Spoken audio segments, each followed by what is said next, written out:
aí, seguimores, tô aqui pra fazer mais um vídeo pra vocês.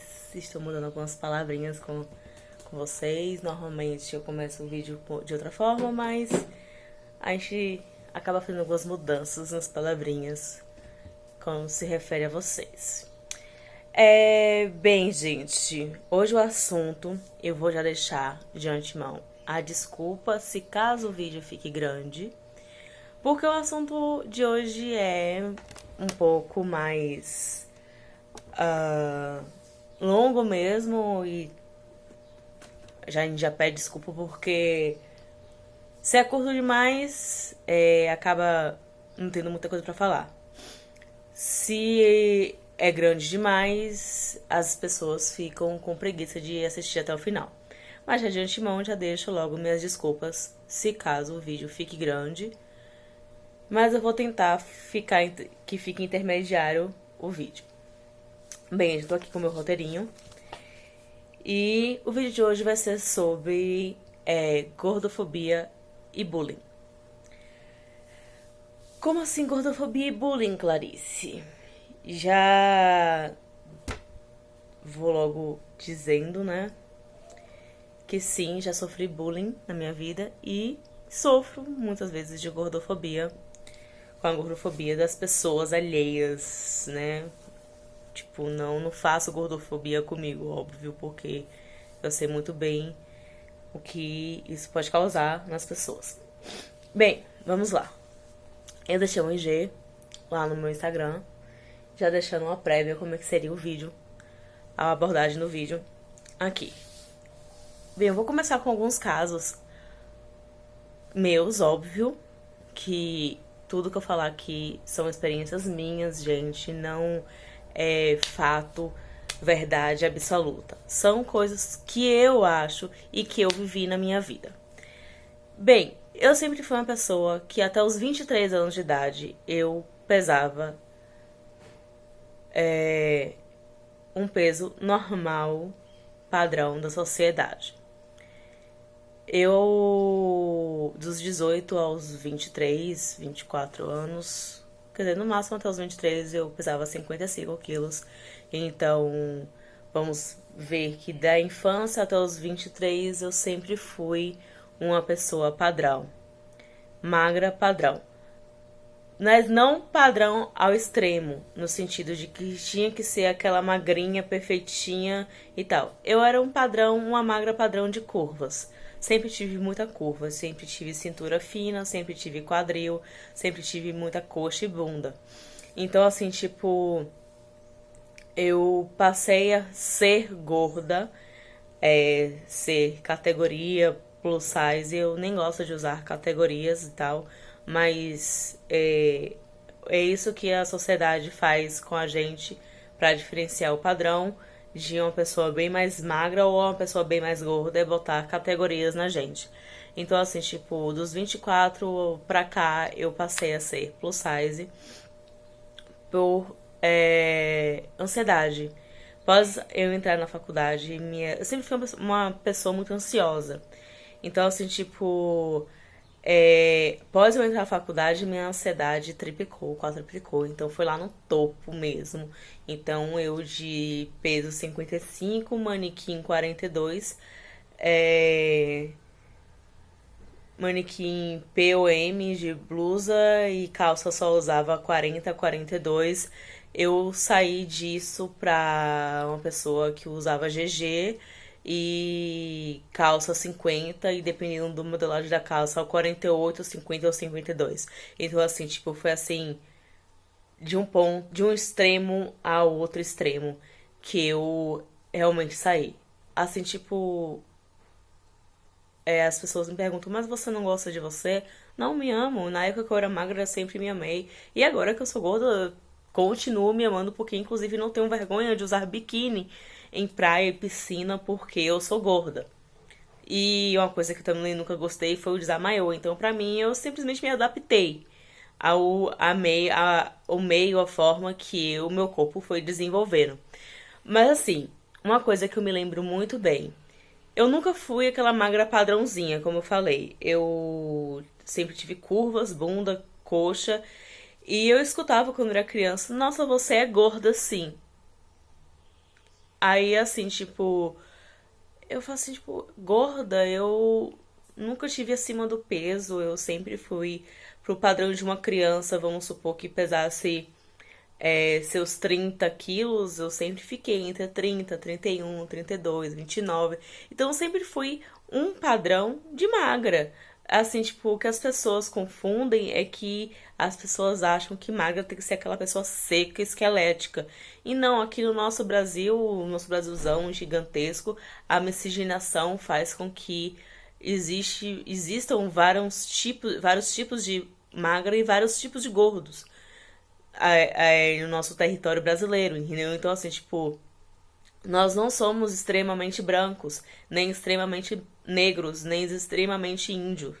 Nós somos uma mistura aqui no nosso país. Então, assim, tipo, eu tenho um raciado no meu sangue branco, e negro e índio. Eu tenho os três no meu sangue. Então, assim, a gente sabe que o negro, a mulher negra tem mais curvas do que a mulher branca. E eu descendi isso do negro da minha família. Eu tenho muita curva. Então, assim, tipo, eu escutar que eu era gorda, sendo que eu estava no meu peso ideal, no meu tamanho ideal, para uma criança ou adolescente, e eu ficar assim, tipo, por que eu sou gorda, sendo que eu tenho o peso e tamanho ideal para minha idade? Então, assim, tipo, uma coisa que eu falei na prévia que eu fiz no IG, lá no Instagram, sobre o vídeo que eu ia fazer hoje, era que é isso, tipo, como é que entra na cabeça de uma criança, adolescente, é, que eu era gorda e sendo que eu tinha um corpo padrão para uma pessoa da minha idade. Entendeu? Então, assim, tipo, classificar isso como bullying ou como gordofobia. Eu simplesmente classifico isso pra minha vivência como bullying, não como gordofobia, porque assim, tipo, naquela época eu era uma pessoa magra. Então, eu não classificava como uma pessoa gorda.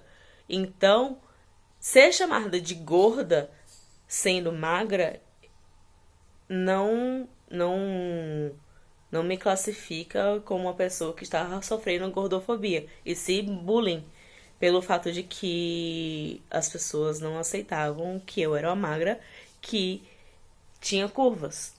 Como é que eu levei essa situação? Eu simplesmente cagava.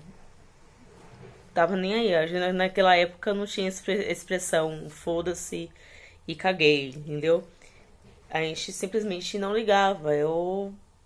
Assim, tipo, poderia ter desenvolvido muitas coisas. Sim, poderia ter desenvolvido muitas coisas, mas assim, tipo, eu cheguei ao ponto que, quando eu fui crescendo, minha mãe começou a me dizer: filha, você tem que aprender a se defender. Porque se você for levar pra vida toda, toda vez que alguém te ofende, você chega em casa chorando, você não vai ser uma pessoa descontrolada quando for adulta. Então, assim, tipo, minha mãe colocou assim pra mim, assim, tipo, aprenda a se defender. Então eu comecei a me defender mesmo. Chega a simplesmente falar, ai, tô nem aí. O que eu faço da minha vida, deixa de fazer, não é problema de ninguém.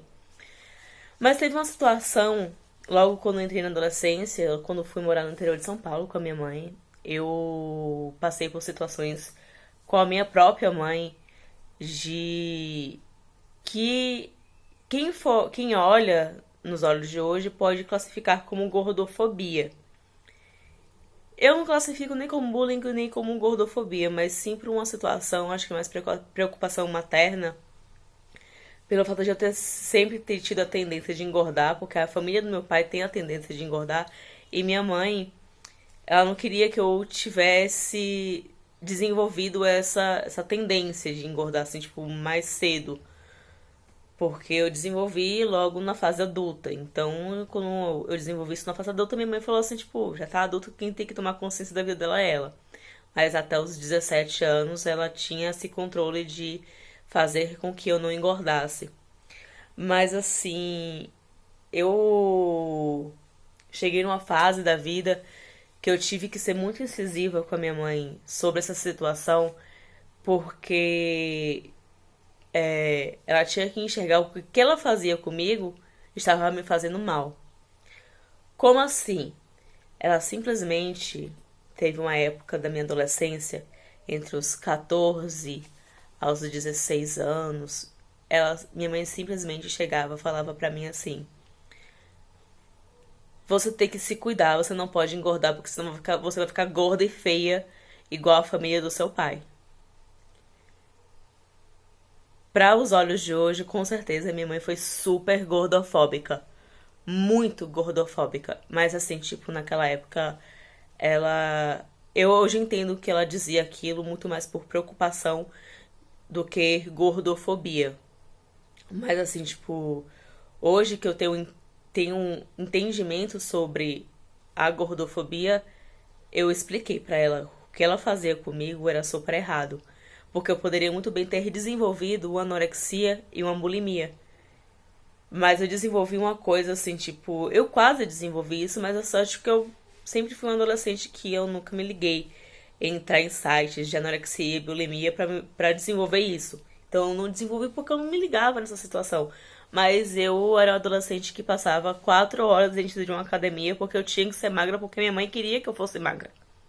Então, assim, tipo, era uma situação que era super punk na minha cabeça. De um cérebro em desenvolvimento e ficar a mãe dentro de casa. Você tem que ser magra porque você não pode ser gorda igual o povo feio da sua família, de parte de pai. Suas tias são feias e gordas. Suas primas são feias e gordas. Não que ela dizia isso literalmente, mas assim, tipo, na cabeça de um adolescente, eu tinha na minha cabeça que a minha família de parte de pai era feia e gorda. Porque era gorda, entendeu? Então, assim, tipo, minha mãe nunca disse isso. Óbvio, eu tô aqui ó, dizendo que minha mãe nunca disse que a família do meu pai era feia porque era gorda. Minha mãe nunca disse isso. Mas na cabeça de um adolescente com o cérebro em desenvolvimento, claro que deduzia que o bonito é ser magro e eu que eu não queria ser gorda e feia igual o povo da minha família de parte de pai. Entendeu? Então, assim, tipo, olha o mal que as palavras fazem no cérebro de uma pessoa. A pessoa não diz aquela coisa, mas no cérebro de um adolescente faz com que isso desenvolva outras ideias, entendeu? Assim, tipo, uma coisa que a gente tem que entender que a forma que o cérebro das crianças e adolescentes de hoje vem bullying é totalmente diferente do cérebro da época do meu pai, do cérebro da época da minha mãe, do cérebro da minha época e do cérebro da época de hoje, entendeu? São os desenvolvimentos cerebrais totalmente diferentes. Então, assim, tipo, na época do meu pai e da minha mãe, eles dizem hoje, falam assim, na minha época eu sofria bullying, mas eu não ligava pra isso.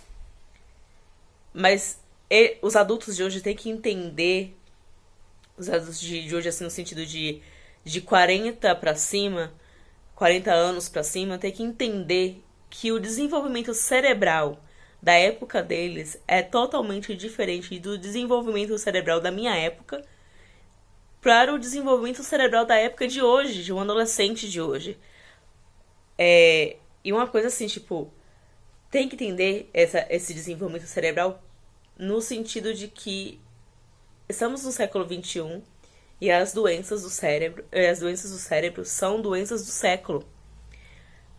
Coloquem na cabeça que o cérebro da gente não é um computador, não é um disco rígido que a gente simplesmente pode ir lá no técnico e trocar o disco rígido.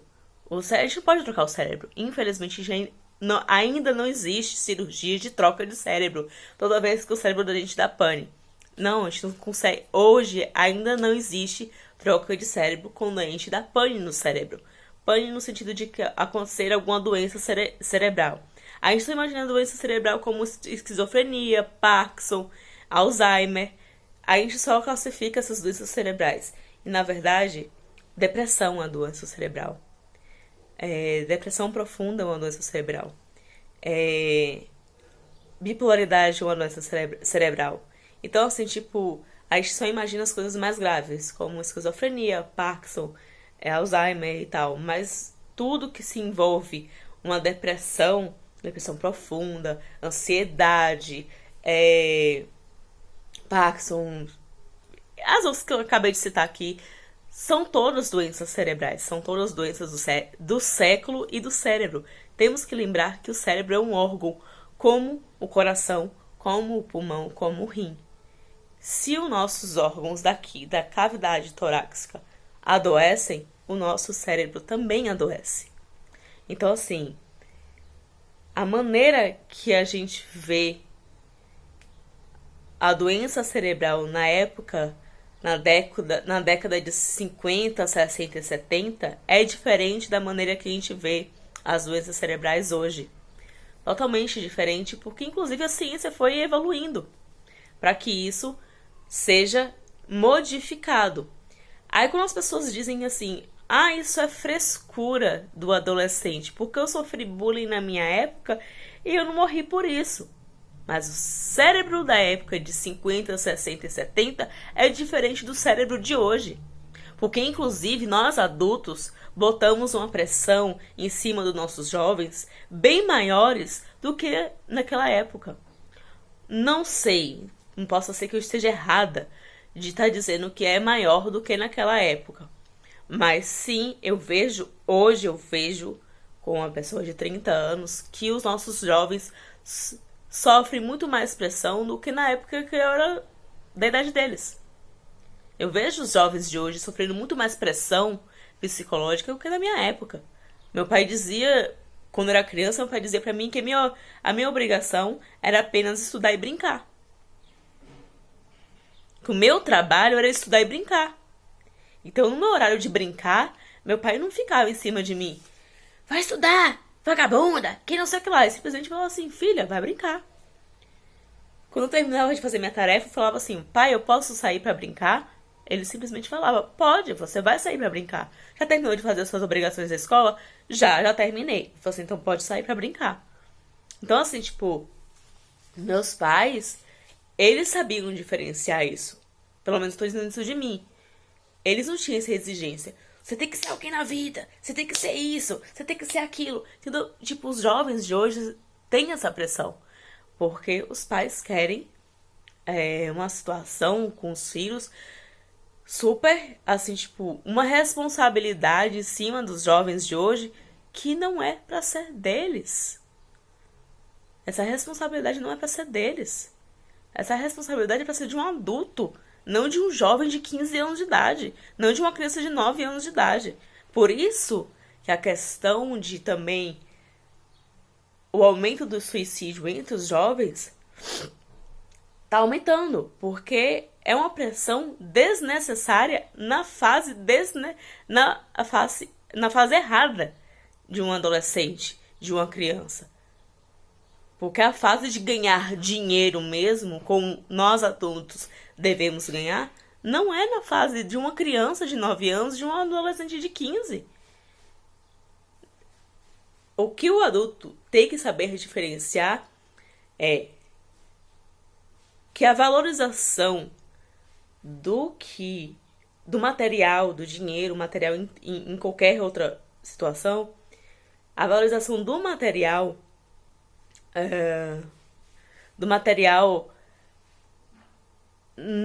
para um jovem não é ele tem que trabalhar para ter alguma coisa. A valorização do material tem que ser vista de uma maneira diferente. Eu tô fugindo totalmente do assunto aqui, porque são exemplos que eu tenho que dar para que entendam como é que funciona a cabeça de um jovem hoje para um jovem da época do meu pai, da minha mãe e tal, da minha época também. Então são situações assim, tipo, que nossos pais não queriam que a gente vivesse o que eles viveram na época deles, bem justo. Que eles não queiram que a gente sofra o que eles sofreram, mas também que a gente também, como adulto de hoje, não quer que as crianças de hoje e os jovens de hoje sofram o que que a gente sofreu na nossa época. É normal isso passar de geração para geração. Mas assim, a questão do que eu quero chegar da diferença do bullying e da gordofobia é essa. Que, desculpa eu ter fugido totalmente do assunto de bullying, gordofobia, é porque a gente precisa pegar outros itens extras que envolve a questão do bullying e gordofobia. Enfim, o que eu quero chegar nisso é que na época que eu era adolescente, magra, seca, eu não classifico o que eu sofria como gordofobia, eu classifico como bullying. E sim, eu poderia ter desenvolvido uma anorexia. Sim, eu poderia ter desenvolvido uma bulimia. Sim, eu poderia ter desenvolvido uma tentativa de suicídio. Sim, eu poderia não estar mais viva. Poderia ter tentado suicídio naquela época. Ou por complicações da anorexia ou bulimia que eu poderia ter adquirido, eu poderia ter chegado à morte. Poderia ter desenvolvido outras doenças? Sim, poderia ter desenvolvido outras doenças, como câncer de estômago e esôfago. Para quem não sabe, muitas meninas bulímicas desenvolvem câncer de estômago e esôfago por forçar ao vômito, forçar a vomitar. Então o ato de forçar a vomitar pode sim causar um câncer de esôfago e de estômago. Por quê? Esôfago porque o estômago da gente tem, como é que fala? Ácido. Então, iria queimar toda a região do esôfago da adolescente que sofre com bulimia. Então, todo assim, tipo, poderia ter desenvolvido muitas coisas pelo fato de que eu sofri um certo bullying naquela época e que, sinceramente, graças a Deus eu tive super tratamentos de acompanhados por psicólogas que me fez ter um desenvolvimento cerebral diferente de muitas colegas minhas. No sentido de que eu via muitas colegas minhas gordas sofrendo por gordofobia, porque uma coisa que a gente sempre escuta quando é gorda: nossa, você é tão linda, por que você não emagrece? Nossa, você tem um rosto tão lindo, por que você não emagrece? Ou então a gente acaba emagrecendo um pouco e fala assim: nossa, você está tão linda agora porque você emagreceu. Então, assim, são frases super gordofóbicas que está dentro, assim, tipo, pra quem é jovem, tá dentro do bullying. Essas frases gordofóbicas, tá dentro do bullying. E assim, tipo, como eu falei, na época eu não sofria gordofobia pelo fato de que eu era magra. Então, eu não me classifico como em estar na época, assim, tipo, entre os... Na classificação de gordofobia pelo fato de que eu era magra. Então, assim, tipo, como eu disse, eu fui magra até os 23 anos de idade. Eu pesava 55 quilos. Assim, tipo, dos meus 17 aos 23 anos de idade, eu pesava 55 quilos, gente. Então, assim, quando as pessoas diziam: ah, você é gorda, eu falei assim: não sou gorda, porque eu não tenho obesidade. Eu não tenho uma obesidade mórbida. Eu não visto 44 pra cima, então não sou gorda. Entendeu? Então, tipo, eu tinha um padrão de uma pessoa da minha idade e com um corpo da minha idade, do meu tamanho. Então eu não sofria gordofobia, eu sofria bullying das pessoas. Sofri bullying dentro de casa? Sim, eu sofri bullying dentro de casa, porque inconscientemente minha mãe fazia um bullying comigo porque eu não podia ser gorda igual a família do meu pai. Entendeu? Então, assim, tipo, era uma coisa que minha mãe fazia eu fazer: academia e balé. Então, você imaginar, eu passava 4 horas dentro de uma academia, mais 1 hora dentro da academia de balé. Então, você imaginar ficar 5 horas dentro de um estúdio, totalmente, tipo, dentro de uma academia e de um estúdio de balé. Então, assim, eu cheguei ao ponto que era pra eu ter me formado em balé, só que eu não me formei, que eu falei assim: para de gastar dinheiro de uma coisa que eu não quero me formar. Eu não quero ser professora de balé, eu não quero seguir a carreira de bailarina, eu não quero nada. Então, para de gastar dinheiro de uma coisa que eu não quero seguir isso pra minha vida. Entendeu? Então, assim, tipo, hoje eu já me classifico de uma situação que eu sofro bullying. não sofro bullying, não. Eu sofro gordofobia mesmo. As pessoas fazem gordofobia comigo. Sim, fazem gordofobia comigo, mas simplesmente foi aquela coisa que eu falei. Eu sempre liguei o botão do foda-se do caguei. De falar assim, tipo, ah, você é gordo porque você não emagrece. Eu falo assim, não emagrece porque eu não quero, porque eu tô afim, porque não deu sua conta. E você, não paga, você tá pagando minha comida? Você tá pagando minhas coisas? Eu acho que eu saiba que tá pagando minhas coisas é meu pai e minha mãe. E eles não estão me cobrando nada. Hoje em dia, eu falo assim, ah, mas você está emagrecendo, então você não gosta de ser gorda. Não, não é isso. Não é, acho que ninguém gosta de ser gordo ou magro demais, entendeu? Eu acho que ninguém gosta de dizer, ah, eu gosto de ser gordo, então eu vou engordar. Não, acho que é isso. Ninguém gosta de ser gordo.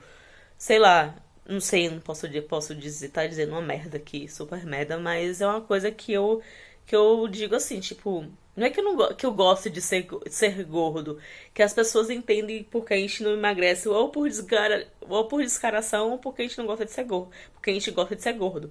Não, muita gente não consegue emagrecer por um problema metabólico. Muita gente não consegue emagrecer por ansiedade. Muita gente não consegue emagrecer por N outras coisas, entendeu? Então, assim, tipo, não é só porque é o biotipo da pessoa ser gorda. É porque tem outros parâmetros, outras coisas que influenciam que as pessoas não emagreçam. E assim, tipo, uma coisa que eu coloquei nos meus últimos 6 meses é que eu quero emagrecer, sim, porque eu quero ser saudável. Eu quero voltar a ser saudável. Não que eu nunca fui, eu sempre fui saudável, mas assim, tipo, quando eu dupliquei meu peso, fui para 110 quilos, eu simplesmente me olhei e falei assim, eu nunca fui assim. Eu nunca fui gorda, sempre fui magra. O máximo que eu chegava é 60 quilos, mas eu ficava 55, 56, 54. No máximo que eu engordava era 5 quilos. E depois voltava para diminuir esses 5 quilos. Mas gorda, gorda eu nunca fui. E aí eu comecei a sentir dor nos ossos, comecei a sentir dor no joelho, sentir dor na coluna, sentia dor, não sei o que. Meus órgãos doíam. Então eu cheguei ao ponto que eu falei assim, tipo, velho, ou eu emagreço porque eu tenho que ser saudável, ou simplesmente vou ferrar minha vida. Entendeu? Então eu simplesmente assim, tipo, eu emagreci de 110 para 97. E paquei por 2 anos esses 97. Quando foi no ano passado, eu simplesmente tive 2 crises de vesícula que eu quase morri de dor. Que é uma dor insuportável, gente. Eu posso te garantir. Eu desejo qualquer coisa pra qualquer pessoa, menos dor de vesícula. Que é uma dor insuportável. Dor insana. E com isso, vou contar esse caso aqui pra vocês, pra mostrar pra vocês que eu não desenvolvi bulimia nem anorexia na época que eu poderia ter tudo pra desenvolver. Mas eu desenvolvi anorexia nervosa agora. Já tem um ano que eu, Clarice, aqui, essa pessoa que vocês estão vendo, desenvolvi anorexia nervosa por medo de comer e ter uma crise de vesícula. Não foi por pressão da sociedade, porque eu tinha que emagrecer, ou por pressão da minha mãe, do meu pai, do meu vizinho. Não foi por pressão de ninguém. Eu simplesmente sentia medo de comer, porque eu tinha medo de sentir uma crise de vesícula. Minha ansiedade foi lá pra cima. Simplesmente minha ansiedade foi pro topo. Eu não comia de jeito nenhum, gente. Então eu desenvolvi anorexia nervosa por medo de ter uma crise de vesícula. Então, assim, você imaginar que eu poderia ter desenvolvido anorexia na adolescência, porque minha mãe ficava, você tem que ficar magra, você tem que ser magra, não sei o que lá. E eu não desenvolvi. Eu fui desenvolver com 29 anos, depois de ter tido uma crise, 2 crises foda de vesícula. Eu fui desenvolvendo anorexia nervosa que hoje é controlada. Graças a Deus é controlada, porque eu tive uma psicóloga maravilhosa que me fez ter esse controle mental. Minha anorexia é controlada, gente. Mas tem dias que acontece de eu não querer comer, por medo de ter uma crise de vesícula. E aí eu vejo que minha anorexia tá aqui. Eu falo assim, olha, a anorexia faz comigo, oi linda, olha eu aqui de novo. Entendeu? Então são todas situações assim, tipo, cuidado com a maneira que vocês falam com as pessoas. Porque comigo eu tive a sorte de não ter desenvolvido um suicídio, uma tentativa de suicídio. Ou então, ter desenvolvido uma bulimia, anorexia e fatalmente uma morte. Tive essa sorte. Então, assim, tipo, eu tenho cuidados quando eu tenho amigos magros demais e amigos gordos demais. Da maneira que eu falo com eles. Porque é uma situação onde que a gente não sabe o que a gente tá dizendo para as pessoas. Ou algumas pessoas sabem, sim, sim. Muitas vezes, a grande maioria das pessoas sabem, sim, o que estão dizendo. São pessoas maldosas mesmo, são pessoas nojentas mesmo, que querem o mal das pessoas. Então, assim, a gente tem que tomar cuidado. Não é frescura. Doença mental não é frescura, gente. Depressão, ansiedade, que leva tudo a um suicídio, não é frescura. É uma situação grave. Então, assim, tipo, comecem a pensar que o cérebro de uma criança e de um jovem adolescente hoje é totalmente diferente da época do meio de 90 pra trás, entendeu? Totalmente diferente. Então, assim, tipo, os jovens da década de 90, 80, 70 e pra trás, o cérebro é totalmente diferente do cérebro de hoje. Os jovens de hoje são muito mais cobrados que os jovens daquela época. Porque eu digo isso por mim, eu não era cobrada, você tem que ser alguém na vida, que não sei o que lá. Não, simplesmente deixavam eu viver.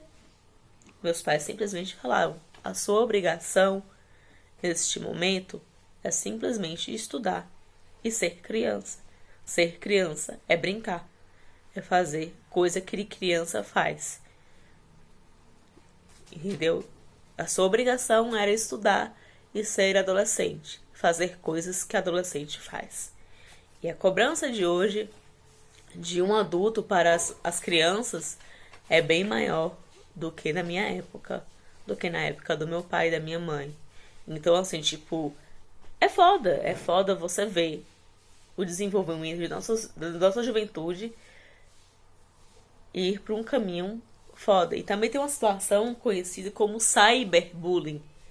Isso aqui, na mão de um adulto, quer dizer, na mão de um adulto não, na mão de uma criança, é uma arma. Isso aqui é a mesma coisa de uma arma, de uma pistola, de um 38 na mão de um adolescente. Porque na minha época do bullying, não existia isso aqui.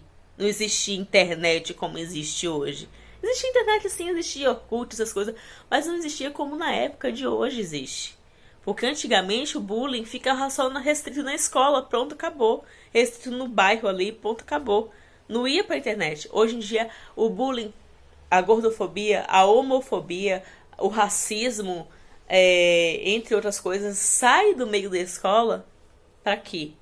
E aqui as pessoas acham que é terra de ninguém e fazem o que fazem.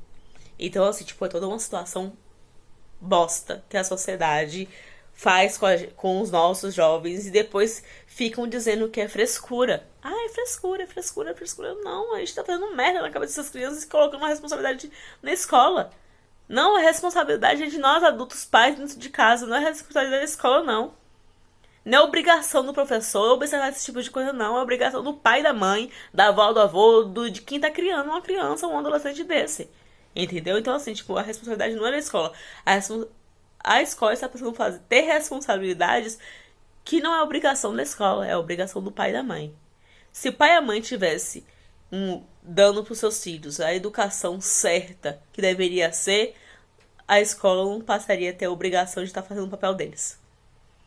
Então, assim, tipo, como eu falei, eu sabia que o vídeo ia ter muito tempo, já tem 34 minutos aqui, porque é um assunto muito polêmico, muito foda. Então, assim, tipo, possa ser que eu tenha que dividir esse vídeo parte 1, parte 2, pra poder publicar aqui no YouTube, mas, assim, tipo, é isso que eu queria chegar.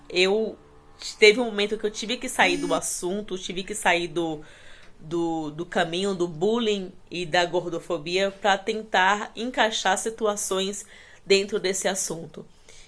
É um assunto muito polêmico, muito grande, muito pra se falar, entendeu? Então, assim, tipo, se vocês quiserem que eu faça parte 3, parte 4, parte 5, parte 1000 pra eu estar desenvolvendo aqui junto com vocês, eu faço. Ou então estar lá no IG do Instagram fazendo esse tipo de conversa com vocês, eu também estarei lá. Então não se esqueçam de se inscrever aqui no canal, de me seguir nas redes sociais e mandar esse vídeo pra quem vocês quiserem. E vamos lá. Até o próximo vídeo. Tchau, gente.